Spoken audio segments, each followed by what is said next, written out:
নমস্কার, আগমনীর ক্লাসরুমে আপনাদের স্বাগত জানাই। আজকে যে বিষয়টা নিয়ে আলোচনা করব সেটা হচ্ছে indoor air pollution. Indoor air pollution হচ্ছে এয়ার পলিউশনের পজিশন অনুযায়ী এয়ার পলিউশনকে দুটো ভাগে ভাগ করা হয়, একটা হচ্ছে ইনডোর, একটা হচ্ছে আউটডোর। তো ইনডোর এয়ার পলিউশনটা কি? ইনডোর এয়ার পলিউশনটা মোস্টলি যারা ইকোনমিক্যালি সাউন্ড, অর্থাৎ যাদের অর্থ আছে, তাদের ক্ষেত্রে খুব সামান্যই দেখা যায়। মোস্টলি দেখা যায় যাদের অর্থটা কম তাদের ক্ষেত্রে। কারণটা আমি এক্সপ্লেইন করছি। কারণ তাদের সাধারণত দেখা যায় যে একটাই ঘর, অনেকজন মানুষ বসবাস করছেন, সেখানে হয়তো বিভিন্ন রকম নেশা করছেন, রান্না করছেন, দেয়ালে ড্যাম্প করা, হ্যাঁ, তারপরে বিভিন্ন রকম ওয়েস্ট হয়তো এক জায়গাতেই জেনারেট করছেন, হ্যাঁ, এবং সেখানেই হয়তো রাখছেন, হ্যাঁ। তো ঠিক করে পরিষ্কার করা হয় না। তারপরে হচ্ছে এই ধরুন মশা মারার জন্য বিভিন্ন ডিমের খোসা থেকে শুরু করে ধোঁয়া, নানা রকম কিছু।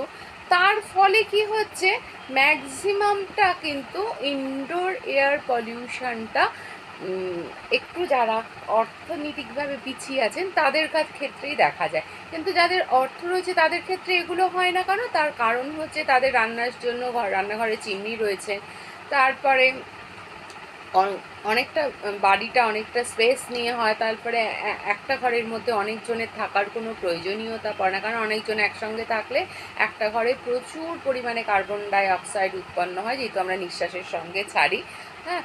তারপরে কেউ চাইলে কোনো স্মোক বা অন্যান্য কোনো নেশা করতে চাইলে তো তাদের ক্ষেত্রে সেক্ষেত্রে অন্যান্য স্পেস আছে, তো মশা তাড়ানোর জন্য অনেক ব্যবস্থা আছে।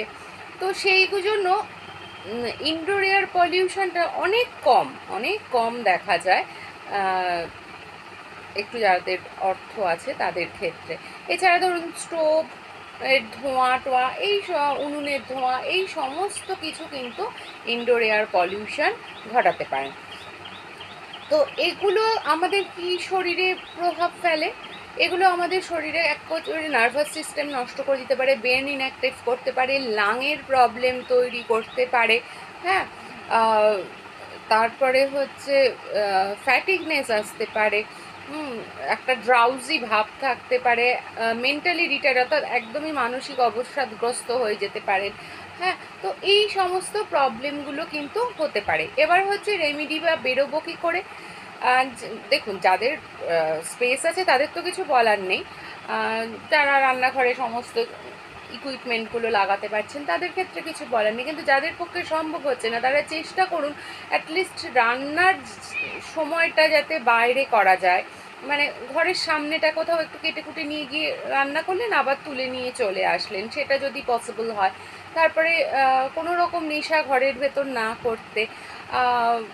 তারপরে মশা মারার জন্য খুব পরিমাণে ধোঁয়া ধুলো যে সময়টা আপনারা দিন, কিন্তু তারপরে ওই সময়টা আপনারা বাইরে থাকুন, সবটা শেষ হয়ে গেলে তারপর আপনারা সব ধোঁয়া ধুলো বেরিয়ে গেলে, তারপরে মশা টশা সব মরে গেলে তারপরে আপনারা ঘরের ভেতরে আসুন।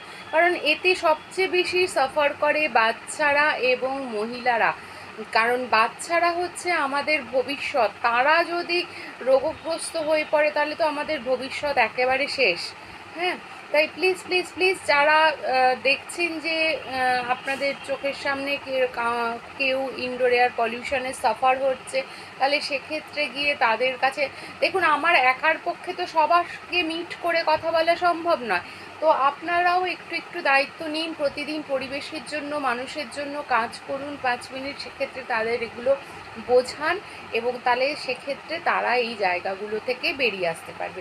তো আজকের আলোচনা এই অবধি। ভালো থাকুন, সুস্থ থাকুন, সচেতন থাকুন। কালকে একটি নতুন বিষয় নিয়ে আপনাদের সাথে কথা হবে। নমস্কার।